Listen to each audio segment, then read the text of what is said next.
Boker Tov Rabotai, dans quelques jours, on va démarrer le mois de Elul, le mois de la préparation vers le grand jour Yom Hadin qui est Rosh Hashanah et les 10 jours de pénitence. Alors, il y a une question, cette année plus particulièrement, c'est vrai que tout le monde est conscient que pendant ce mois et faire du travail, on va essayer d'expliquer un petit peu donc ce qu'on doit faire. Mais cette année, ça tombe pratiquement le mois d'Elul pendant la période des vacances. Alors beaucoup posent la question, est-ce que le fait que ça soit pendant les vacances, alors c'est bien, ou bien c'est le contraire? C'est vrai ceux qui pensent que c'est pas terrible parce qu'en général, pendant les vacances, on est un peu distrait. Bon, chacun est un petit peu pris par ses plaisirs et ses loisirs. Et donc, on a un peu de mal à respecter le mois de Elul convenablement. Par ailleurs, il y a certains qui disent que non, pas du tout. Alors, c'est vraiment une chance que le mois de Elul, il tombe pendant le mois d'août, pendant les vacances, parce que en général, on sait tous que le matin, il faut se lever tôt pour faire les slihot, venir tôt à la synagogue, donc se renforcer dans Avodat Hashem, et on est pris par le travail.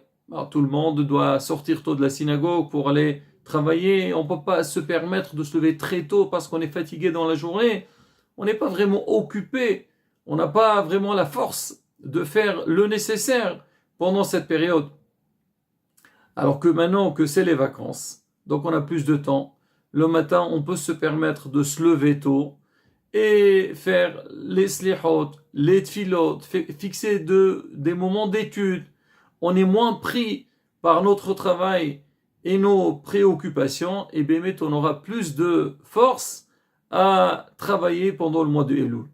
Bémet, si on réfléchit bien, ceux qui pensent que quand Elul tombe le mois d'août, c'est intéressant, a priori, ils n'ont pas tort. Mais faire attention aussi, parce que en général, quand on est en vacances, alors ça dépend où on se trouve, dans quel endroit on est. Est-ce que le lieu dans lequel on se trouve, on a la possibilité de faire les tfilotes, on a la possibilité de respecter certains points importants dans Avodat Hashem, tels que le lien de la tsni'out. Et là, Rabotai, sur ça aussi, il y a tout un travail à faire. Maintenant, pour comprendre l'importance de ce mois-ci, on va essayer de rapporter quelques références dans la halakha concernant le mois de Elul et ce que la halakha nous demande pour que vraiment on ait plus de force, d'envie, d'appétit, d'exercer et respecter ce mois de Elul.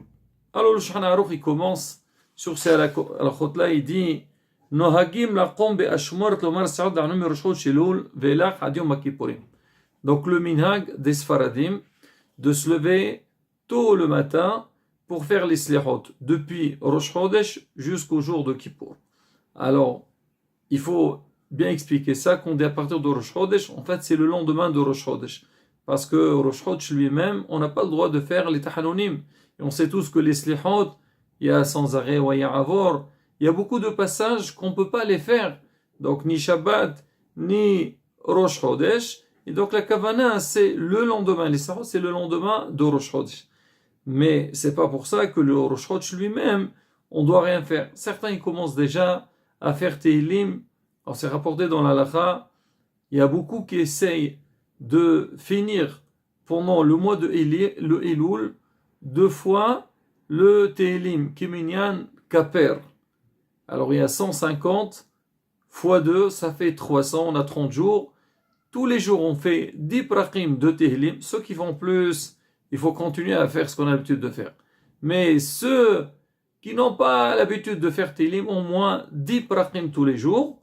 Et comme ça, si Dieu veut, jusqu'à Rosh Hashanah, on a déjà fini 2 fois le Tehillim, ça fait Kiminyan Kaper. C'est rapporté aussi. Donc si ça peut se faire en groupe, c'est encore mieux. Et à la fin, faire le Kaddish. Pour dire que quoi? Que déjà le jour de Rosh Chodesh, on commence déjà à nous préparer pour dans ce mois de Elul. Il y a certains aussi qui commencent à sonner le shofar. C'est vrai qu'en général, le shofar, on le sonne après les slihot. Alors, il y a certains, déjà depuis le mois de Elul, depuis le Rosh Chodesh Elul, il n'y a aucun issour de faire de sonner le shofar. Ils commencent déjà pour rappeler aux gens que ça y est, on est entré dans le mois de la Teshuvah. Mais Rabotai, si on regarde, c'est pas seulement à partir de Rosh Chodesh qu'on a besoin de nous préparer. Déjà avant, on fait certains minhagim qui sont liés avec la Teshuvah et avec les Yamim Noraim. On a expliqué le dernier cours concernant Atarat Nedarim. On a dit certaines communautés, ils ont l'habitude de faire 40 jours avant Rosh Hashanah et 40 jours avant Yom Kippourim. Donc, le premier Atarat Nedarim, c'était le Kaf'ah. Le deuxième, c'est la veille de Rosh Chodesh Elul. Quand Rosh Chodesh Elul il tombe samedi ou dimanche, on fait ça le vendredi.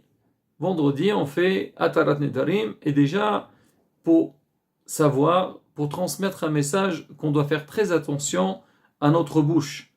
Comme il est rapporté dans la Torah au sujet des Nedarim, c'est marqué Lo yahel devaro ki chol asher yiseh mepev ya'aseh. L'homme, il ne doit pas profaner sa parole. Tout ce qu'il a pris sur lui, tout ce qu'il a dit, il doit le respecter. Alors on dit Lo yahel devaro kechol.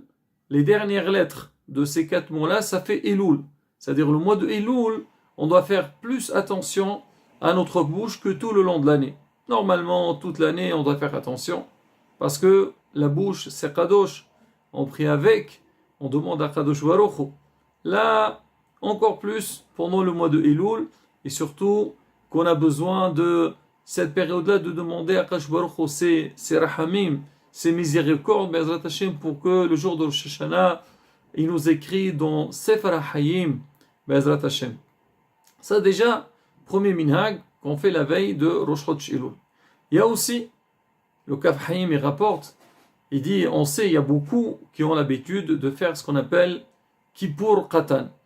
C'est quoi Kippur Qatan? La veille de Rosh Chodesh, ils jeûnent, il y a des slihot à faire, pas dans la tfila. Ils les font dans un cadre privé.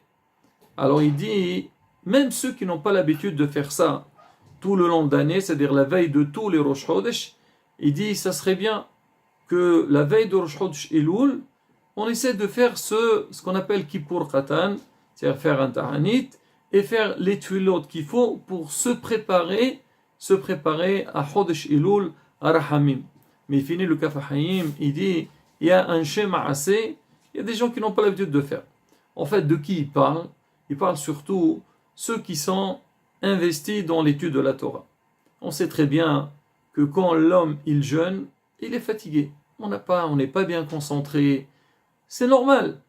Alors il dit, alors ceux qui n'ont pas l'habitude de le faire, alors eux, ils préfèrent passer leur journée dans l'imoud Torah plutôt que jeûner et après, ils vont pas avoir la force donc d'étudier correctement. Chacun est assez hurmato. C'est pareil aussi, si quelqu'un y travaille, s'il va jeûner, il va pas respecter. On parle bien de quelqu'un il travaille chez quelqu'un. Si lui, le Baal Habayit, il peut se permettre, c'est autre chose. Mais si tu travailles chez quelqu'un et tu vas jeûner, donc tu vas pas faire ton travail comme il se doit, là, il vaut mieux ne pas jeûner et plutôt fixer des moments d'étude. Alors certains qui ont l'habitude de donner la tzedaka. On sait la ma'ala de la mida de la tzedaka. Maintenant, pour le mois de Elul lui-même, alors on a dit que on a le minhag de faire les slihot. Alors il rapporte toujours, j'amène quelques passages du Kaf Hayim. Le Kaf Hayim, il dit qu'il y a des gens, un shem assez, c'est-à-dire des gens qui sont dans les Mouda Torah. C'est pas stam des personnes. Ils disent que pendant le mois de Elul, mais Ma'atim, ils diminuent dans les Mouda Torah pour passer le temps qui vont diminuer, ils le consacrent dans les tfilot et les tahanonim. C'est-à-dire c'est un mois qui est propice aux demandes aux tfilot. Il faut prier à Kadosh Baruch Hu, demander Et souvent, on sait quand l'homme, il prie, alors il est nidbar à Kadosh Baruch Hu. Ils se sont très proches à Kadosh Baruch Hu. Toi, tu lui demandes, donc tu es connecté avec Kadosh Baruch Hu tout le temps, comme c'est marqué, Tema devechem b'Hashem Elohechem, hayim kolechem hayom. Donc déjà ça, c'est sûr que l'imoud Torah, c'est très important. Oui, Talmud Torah keneged kulam. Mais pendant cette période-là, on a besoin de rajouter un autre thème, un autre domaine, c'est le inyan de la tefila. À plus forte raison, Rabotai, pour ceux qui n'ont pas le temps d'étudier. Ils travaillent, ils doivent s'occuper de leur parnassa. Alors dès maintenant, il faut se préparer à Rabotai et faire un programme. Que pendant le mois de Elul, on prend le temps qu'il faut pour les qvo'itim la Torah, fixer un moment d'étude, pour les tfilot, bien sûr, les slihot, tout ce que on sait que ça peut nous aider à nous rapprocher d'Akadosh Baruch Hu et être prêts le jour de Rosh Hashanah. C'est vrai, avant qu'il vienne le mois de Elul, on est tous ambitieux, on se dit oui, maintenant il faut qu'on fasse un travail, et dès que le mois il commence, l'homme il commence à s'affaiblir un petit peu. Non, Rabotai, dès maintenant, faire son hishbon. Avant que Rosh Hashanah vienne, déjà commencer, venir tôt, tfilot, et surtout que des fois dans des synagogues, il y a moins de monde. Que ce soit si on part en vacances, il n'y a pas énormément de juifs, il n'y a pas beaucoup de minyanim, il faut assurer ces minyanim-là.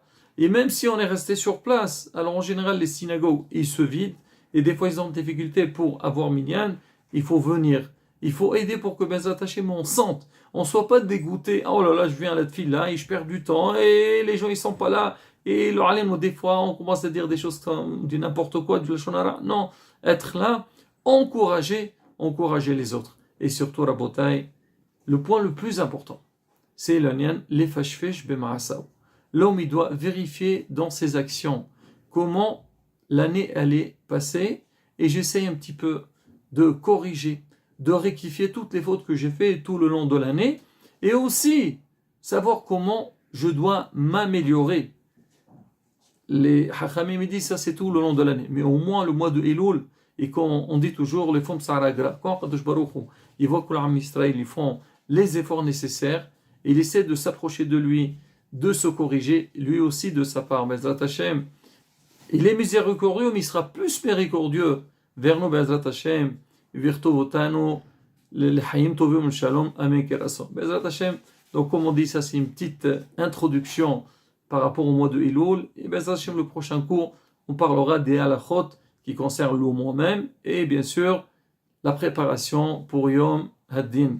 Hezqu ou Yemso.